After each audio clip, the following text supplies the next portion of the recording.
เปิดภาพมากับพบพอกับผู้สาวโสดเนาะ โดยสบายดีเด้อน้องหลา ส เด้ บายดี อ เด้อ โดยสบายดีเนาะ ก่อนอื่นกะทางซาเมอร์นิสิโคอยากถามชื่อน้องเพิ่นเนาะเพราะว่าบ่ได้ถ่ายน้องมันก็โดนเติบเนาะซะแล้วเนาะชื่อว่าจังไดน้องล่ะ ชื่อน้องสอน ชื่อน้องสอน บางที FC ใหม่ของซาเมอร์ยังบ่ฮู้ก็คือทางน้องเพิ่นมีชื่อว่าชื่อน้องสอนอายุจักปี อายุอายุ18 ปีป้ามาถ่ายน้องเพิ่นเป็นสาว จนเป็นสาวเนาะมารอบนี้ แม่นผู้มาถ่ายกระเถาไปอีก โดย ปัจจุบันนี่น้องยังเฮียนอยู่บ่ โดย โอ้ยังเฮียนอยู่เฮียนเฮามอใดน้องล่ะ ม โอ้มหก .6 สิจบ สิจบแล้ว ยังปีหนึ่งก็จบ แต่ว่าน้องสิเฮียนในจบของป .7 เลยบ่ โดย อ๋อสิเฮียนในจบป .7 เลย จบออกมาแล้ว จบออกมาสิไปเฮ็ดเวียกเฮ็ดงานจังซั่นน้องล่ะ ยังบ่ฮู้ว่าเศร้า ยังบ่รู้ซ้ำ โดย แต่ว่าสิไปแต่ว่าเฮียนอยู่แล้วเนาะเฮียนจบเนาะเฮียนให้จบเรื่องม .7 เนาะ ก่อนแล้วก็จังวางแผน โอ้ ตอนนี้ก็คือยังเรียนอยู่มื้อนี้เป็นวันอาทิตย์เนาะ โดย คือทั้งน้องสอนก็ยังบ่เคยสร้างครอบครัวเนาะน้องหลานเนาะ โดย เป็นสาวโสดสาวนักเรียนเนาะและที่ผ่านมาผู้บ่าวเขามาจีบอยู่บ่ โอ้ยกี่บ่ห้อง โดย คือก็มีคนเขามาอยู่เนาะแต่ปัจจุบันนี้ได้จ้ะน้องหลานยังมีอยู่บ่ อายก็มีอยู่แต่ก็น้องบ่ค่อยได้อันน่ะสนใจปานใดเท่านั้น อืมยังบ่ถึกใจบ่ โดย โอ้ส่วนใดอายุประมาณเท่าไรน้องละเข้ามานี่ ก็ประมาณ50ปลาย 50ปลาย โดย โอ้โหยังลมอยู่บ่ทุกมื้อนี่ ก็บางเทื่อก็ลมบางมื้อก็บ่ได้ลมนะ อืม เพิ่นอาจจะบ่มีเวลา โอ้คนทางไกลแม่นบ่นี่ โดย โอ้ ลมเป็นบางเวลา อันนี้แหละของแท้เนาะ มีเวลาจากลมกัน โดยก็เลยว่าความสัมพันธ์ก็ยังบ่ได้ไปฮอดไสเนาะก็เลยว่าออกมาถ่ายคลิปเปิดใจอีกซะเนาะเผื่อว่ามีคนที่ว่ามักหักเฮาไอดีเนาะน้องละแต่คือทั้งน้องหลานนี่ปีได้จะสิพร้อมสร้างครอบครัวนี่ อ่ายังบ่ฮู้ค่ะน้องเรียนจบแล้วก็ค่อยวาง ให้เรียนจบก่อน โดย เรื่องมีครอบครัวนี่ไว้ทีหลังเนาะโอ้ อนาคตยังไกลอยู่ ถ้ายังเรียนบ่จบแน่นะ โดย ผู้บ่าวทางฝั่งไทยเพุ่นบ่ที่ว่าลมน่ะน้องละ โดย มักอยู่ว่าผู้บ่าวไทยนี่ ก็หมักอยู่ มักอยู่เนาะแล้วคือน้องมาเปิดใจมื้อนี้นี่น้องสิเอาผู้บ่าวทางใดซะ ทางใดก็ได้ อันเรื่องอายุของเพิ่นได้ซะเนาะ อายุก็บ่ค่อยได้เกี่ยวหันนะ ได้เบิดแม่นบ่ โดย โอ้น้องสิหับเพิ่นได้บ่น้องละ ได้ ยันว่าเนาะสมัยเนาะคือน้องนี่อายุ18เนาะ แม่ บัดคนที่สิเข้ามาหาบัด4 50 60พุ่นได้บัดนี่บ่ติเพิ่นแท้ว่า บ่ พอห่างพอหมายเด้ได้อยู่บ่ ได้ แกงหัวอย่างเดียว แกงหัวนี่ไปเอาบ่ได้บ่เออ ได้อยู่เนาะ โดย และน้องสอนนี่มักผู้บ่าวแบบใดน้องละส่วนตัวน้องนี่นะ แบบใดก็ได้น้องบ่ได้สู่แบบวนแบบเรื่องหน้าตาหรือว่าแบบบ่รอนั่นนะนี่หั้นนะ โดย ถือว่าแนวใดก็ได้เนาะบ่ได้จำกัดเนาะ ก็คือบริสอบริชนนะสิหน้าตาเป็นจังไดแบบนี้ครับบ่ โดย โอ้และที่ผ่านมาที่ว่าน้องเปิดใจมาชุดก่อนนะเนาะก็คือยังบ่ได้จริงจังกับไผแล้วออกมาใจเปิดออกมาเปิดใจครั้งนี้ก็คืออ่าเอาอายุซ้ำคนเก่าแล้วอยากถามว่าในกรณีทั้งเจ้าในเฮียนอยู่และล้มผู้บ่าวสิบ่มีผลเสียจากการเฮียนบ่ ก็บ่ บ่ โดย ถ้าเพิ่นเฮ็ดให้แบบถ้าเพิ่นวนแบบอะไรนี่ก็เพิ่นก็ค่อยเฮาเรียนจบเพิ่นเฮาเรียนแล้วเนาะเฮาก็ค่อยมีเวลาให้เพิ่นหั้นนะ อ๋อ บางทีคิดว่าบางเทื่อมีความรักพร้อมแล้วก็เรียนไปนำพร้อมบางเทื่ออาจสิมีผลเสียต่อการเรียนของเจ้าก็คือบางเทื่อเขาอาจสิมีการหักหมักเข้าแล้วบางเทื่ออาจสิเฮ็ดให้เขาเรียนบ่จบแบบซี่นั่นล่ะบ่เป็นผลบ่อืมแต่ว่าในการที่จะสะดวกในการคุยกับเพิ่นในช่วงใดซะ อ่าช่วงแรงๆตอนเช้าก่อนไปเรียนหรือว่าเลิกเรียนผังเรียน ในการที่ว่าลมกับอ้ายเพิ่นหรือว่าลมกับหนุ่มแต่ละคนนี่เนาะในเพิ่นฮู้ว่าน้องยังเรียน โดย เพิ่นฮู้ อืม และเพิ่นก็รับได้ว่าเจ้ายังเรียนอยู่ และเจ้าได้ให้เจ้าเคยให้คำมั่นสัญญาของเพิ่นบ่ว่าในการที่ข่อยเรียนแล้ว หลังจากข่อยจบแล้วข่อยสิเอากับเจ้าเป็นลูกเป็นผัวนี่จะเว้าอยู่บ่ บ่ บ่ได้เว้า โดย โอ้ มีแต่เฮาเว้านํเพิ่นว่า ถ้าเฮาเรียนจบแล้วเฮาค่อยวางแผนว่าสักคันว่าเรียนจบแล้วสิคันว่าเฮ็ดบัตรไปทางพุ่นหั่นนะ อ๋อ เฮาค่อยวางแผนกัน อ๋อ แต่ว่าบ่ค่อยเว้าแบบพวกอนาคตนะ อ๋อมีแต่วางแผนกันไว้ก่อนว่าสิหลังจากจบเจ้าหาสิเฮ็ดบัตรไปหาเพิ่นแบบซี่บ่ไปหามาสู่กัน แม่น แต่เรื่องว่าสิให้เอากันนี่ยังบ่ฮู้เนาะ โดย เพราะว่าสิถามพวกความหมายบางเทื่อเจ้าอาจสิยังเรียนแบบนี้นะบางคนเพิ่นอายุหลายแล้ว และบางคนเพิ่นอาจสิอยากได้แบบอยากสร้างครอบครัวเป็นลูกเป็นเมียแบบซี่หั้นเด้อาจสิถามบ่โดนแบบซี่เด้บางเทื่อจะอาจยังน้อยแน่อาจยังบ่พร้อมการสร้างครอบครัวแบบนี้หั้นนะแต่ว่าทางเจ้านี่เรื่องสร้างครอบครัวนี่ยังโดนบ่น้องล่ะ ก็คันว่าให้ดนก็ดนอยู่ โดนอยู่ โดย เพื่อ เพราะ จะ ว่าเฮาก็ยังเรียนอีกปีหนึ่ง อืม ก็ยังเผื่อเฮาหาเวียกงานได้หั่นนะ ก็คือประมาณปีหนึ่งเพื่อน้องเรียนจบเนาะและในกรณีที่ฝ่ายชายเพิ่นเข้ามาหาน้องก็ต้องเริ่มแบบว่าคุยกันก่อนเนาะถ้าว่ารับน้องได้ท่าน้องได้เนาะแบบท่าเพื่อน้องเรียนจบหั่นแหละเนาะ แม่น เออแต่ว่าเรื่องการสิสร้างครอบครัวนี่อายุหลายส่ำใดน้องล่ะ ก็ประมาณ50ลงมาก็ได้ คือตัวเจ้าเองนี่นะสิฮอดอายุส่ำใดสิสร้างครอบครัวได้ อ๋อ ประมาณ20ปลาย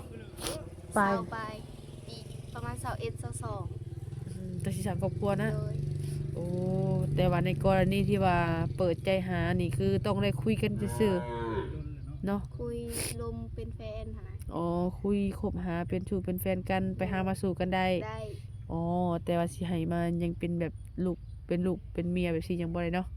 ยังบ่พร้อมเนาะ โดย ทาง FC ของสาวเมยหรือว่าสาวละน้อยเนาะถ้าว่าสนใจทางน้องเพิ่นถ้าแบบบางคนนี่ได้แบบคุยบ่สามารถเอาน้องเพิ่นได้เนาะเพราะว่าน้องเพิ่นยังบ่ได้พร้อมที่ว่าอยากเอาเป็นลูกเป็นเมียเด้อเพราะว่าให้คุยกันก่อนเนาะเป็นแฟนกันว่าซี่ซะเนาะ โดย ในการที่น้องไปหำไปเรียนแต่ละเดือนนี่ใช้เงินเดือนหลายบ่น้องล่ะ ก็หลายอยู่ โอ้เดือนหนึงเบิดจักพันเบิดจักพันหรือจักล้านอะ ประมาณวงเขาเวียก2ล้านหั่นนะ โอ้ เพราะว่าเฮาเรียนอันมอสูง มันต้องใช้เงินแหน่หั่นนะ สาวมปลายเนาะว่าง่ายๆซะสาวมปลายการใช้จ่ายก็จักหลายแน่ แม่น ว่าง่ายๆซะเนาะจังหน่อยเพิ่นว่าค่าเซ็งอีกเนาะเซ็งแล้วก็คือเซ็งเซ็งภาคเรียน1นี่เซ็งอะไรแม่นบ่ แล้ว แต่ถ้าในเข้าแม่นบ่น้องล่ะ แม่น แต่ว่าเข้าวันจันทร์นี่ติ แม่นค่ะวันจันทร์นี้ ก็คือว่าทางน้องเพิ่นยังเรียนอยู่และปัจจุบันทางน้องหล่าได้มีการค้าขายหยังอยู่บ่อาชีพเสริม ปัจจุบันนี่บ่มันเศรษฐกิจเดี๋ยวนี้มันต้องใช้ขึ้นแหน่หั่นนะมันก็เลยบ่ได้ซื้อ โอ้ขายขึ้นบ่ต้องใส่ทุนหลายสำหรับน้องหล่า ก็หลายอยู่ หลายพอสมควร โดยมัน บอก ต้อง บ่ได้ ใช้แม่น โอ้ต้องใส่หลายเฮาเริ่มจากหน่อยไปหาหลายนี่บ่ได้บ่ ก็เคยเริ่มอยู่ได้ แต่ เฮาเคยเริ่มแหละมันก็มีเรื่องเป็นหนี้แหน่หั่นนะ มันเป็นอะไรน้องหล่ะ แบบเฮาเริ่มก่อนแต่ตอนนี้ก็ขายดีแล้วก็เริ่มต่อไปปานนี้เฮาเอาเครื่องเพิ่นมาขายแล้วเฮาก็ขายบ่ออกเลยอีกอย่างก็ให้เพิ่นแบบเฮาไว้ใจหั้นนะเฮาก็ให้เพิ่นเอาไปใช้ก่อนแล้วค่อยเอาเงินมาตำหลังบางเทื่อเพิ่นก็บ่ให้หั้นนะ โอ้แบบ นั่นมันก็บ่ถือน้องล่ะเฮาสิเป็นแบบนี้เนาะในการขายเนาะแต่อยากบอกว่าต้องให้เจ้าสนิทกันกับเขาปานใดเจ้าอย่าเฮ็ดเด็ดขาดเงินเจ้าเองจะสร้างเจ้าเองได้เพราะว่าตัวนี้น่ะมันบ่เป็นของไผดอกเฮาในการสิไปใจดีให้เจ้าใช้ก่อนเด้อเดี๋ยวเจ้าเอาข่อยเอาเงินให้เฮาบ่เฮ็ดผู้การขายของเฮาเงินใช้จ่ายของเฮาเฮาบ่เฮ็ดแบบนั้นเด้อมันบ่เกี่ยวกันนั่นแหละคือเจ้านี่วางการขายบ่ถูกมันจะได้เป็นหนี้เป็นหนีลายบ่น้องล่ะ ก็ลายอยู่แต่ก็จัดการ เรียบร้อยแล้วแม่นบ่ โดย โอ้ถือว่าเก่งเนาะ แต่ว่าต้องเป็นบทเรียนของเจ้า โดยเป็นบทเรียน เพราะว่าเฮาสิไปให้คนอื่นมาใส่คือเสื้อผ้าเขาจะมาขายแล้วเจ้าจะให้จุเอ้ยเอาไปใส่ก่อนรถเอ้ยเดี๋ยวเจ้าเอาเงินให้ข่อยให้เฮาสิได้นี่บ่ได้เลยแบบนี้นะเพราะจุเอ้ยนี่เป็นคนแบบว่าเอาไปเลยสมมุติว่าเนาะคิดว่าผิวนะเอ้ยใส่ก่อนไปเลยสินั่นล่ะเนาะมาสิเว้ากันบ่ได้เด้จะให้เขาเด้อเด้ จิตใจดีขึ้นหน้าตาบ่ได้เนาะสมัยเนาะ งามแล้วมันใจดีเนาะโอ้ดีหลายเป็นดีเขาไม่ช่วยเลย แต่ว่าปัจจุบันนี้ก็ถือว่าวิทย์เป็นที่เรียบร้อยแล้วเนาะ โดย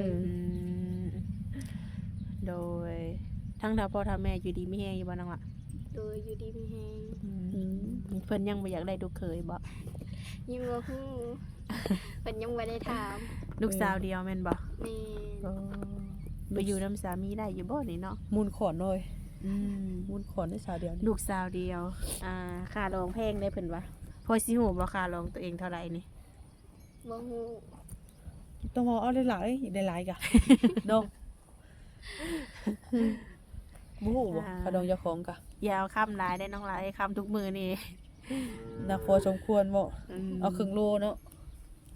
คือน้องนี่เป็นลูกสาวเดียวเนาะถ้าว่าสิมีสามีนี่ค่อนข้างว่าจะไปได้ยากเนาะน้องล่ะ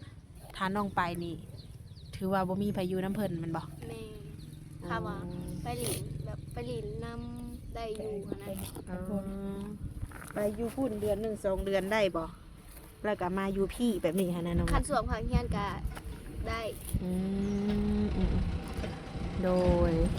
คือตั้งแต่น้องเปิดใจมานี่มีอยู่บ่ผู้มาหาน้องล่ะ บอก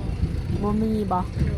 โดย เอาคือน้องบ่สะดวกต้อนรับเพิ่นบ่ได้เนาะได้ สะดวก สะดวกอยู่เนาะ โดย แต่ว่าบ่มีคนมาหาเอาโดยถ้าว่าในมื้อนี้เนาะมีซะหนุ่มๆเพิ่นเห็นคลิป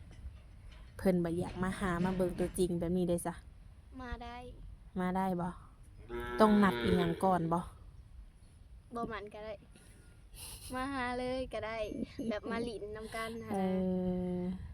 โดยได้อยู่เนาะคือน้องนี่แบบว่าเรื่องหน้าตาอีหยังเพิ่นน้องก็บ่ได้จำกัดแม่นบ่ โดย ความสูงได้ซั่นน้องล่ะ บ่ค่อยได้โฟกัสแบบเรื่องนี้หั่นนะ น้องโฟกัสเรื่องหยังซะเกี่ยวกับตัวนมๆนี่บ่มีบ่ โดย บ่ว่าน้องล่ะ บ่มี บ่มี ต้องการแต่ความหัก ความจริงใจ ความหักความจริงใจถ้าว่าเพิ่นมีให้ถือว่าโอเคแม่นบ่ต่อให้เจ้าเคยมีลูกมีเมียมาก็ตามถ้าว่าหักน้องแท้นี่น้องก็โอเคบ่ โดย เนาะเพิ่นว่าส่วนรายสิบ่ค่อยมีได้น้องหลายผู้บ่าวกินเหล้ากินเบียร์สูบยาได้มักอยู่บ่ ก็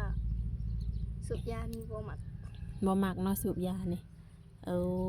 เป็นอะไรแพ้กินมันบ่หรือว่าตั้งบ่มัก ก็คิ้วแน่แพ้แน่ อื บ่มักนี่ บ่มักเนาะแต่ว่าบ่มีโอกาสเลยบ่น้องล่ะบ่ให้โอกาสเพิ่นเลยบ่ สูบยาตลอดได้ซะเฮ็ดให้เท่ ถ้าเพิ่นแบบบ่ได้อยู่นำแบบอันนั้นอันนี้นะเพิ่นก็สูบได้ถ้าว่ามาแบบสูบมันก็บ่ได้มันคิ้ว ถ้าว่าอยากสูบนี่ไปสูบไกลเฮาเนาะแต่ก็ยังพอโอารมณ์ได้อยู่เนาะน้องล่ะ โดย แบบกินเหล้ากินเบียร์นี่ได้บ่นี่ ได้ คือทางน้องก็เป็นผู้สาวขึ้นใหม่เนาะน้องล่ะเนาะมักไปดิ่นไปเที่ยวอยู่บ่น้อง ก็มักอยู่แต่ว่าก็บ่ได้ค่อยออกไปหลีกหลายก็โดนๆเดือมีเวลาออกไปหลีกน้ำหมู่ โดยไป เป็นบางครั้งบางคราวเนาะ แม่น อืมก็มีแต่ว่าแบบว่าให้ทั้งน้องก็พิจารณาเอาเองเนาะเพราะว่ามันขึ้นอยู่กับน้องเลยเนาะ แม่น การที่ว่าผู้บ่าวสิเข้ามาโอมาล้มนี่สิถูกใจน้องบ่นี่ คือทางเอื้อยก็ตอบให้บ่ได้เนาะมีแต่ให้ทางหนุ่มๆเพิ่นเข้ามาโอมาล้มเข้ามาถามน้องสอนเลยเนาะมีแต่ว่าให้สมหักสมหวังเนาะน้องหลานเนาะ สมรักสมหวัง ให้พ่อคนที่ว่าดีเนาะเปิดใจอีกเทื่อหนึ่งกันเนาะน้องหลานเนาะได้จำกัดอยู่ว่าตอนนี้ว่าต้องเอาหัวทางใดรอบนี้อะ บ่ได้จำกัดแบบสิมาด้วยรูปแบบใดก็ลมกันก่อนถ้าว่ามีใจให้กันก็เป็นสู้เป็นแฟนกันได้ค่ะนะ น้องละกุมภาวันที่7หาผู้บ่าวสิมาหาได้บ่นี่ ได้ สมัยน้องเพิ่นว่าได้ คนจำ โอ ป็น เคแม่นบ่ ที่งเอาไปก่อน โอเค ถ้าว่าได้นี่เอ้ยสิพาเพิ่นมาได้ ข้าไปหาซะ อ่า คนจำ ใกล้สิฮอดได้เนาะมื้อนี้ก็25ได้เนาะแม่นบ่ โดย วันที่7เพิ่นว่าเพิ่นก็มาเดือนนั้นอิหยังก็เขาเอิ้นเดือนแห่งความรักบ่ 14 เนาะ กุมภา จะมาถึงแล้ว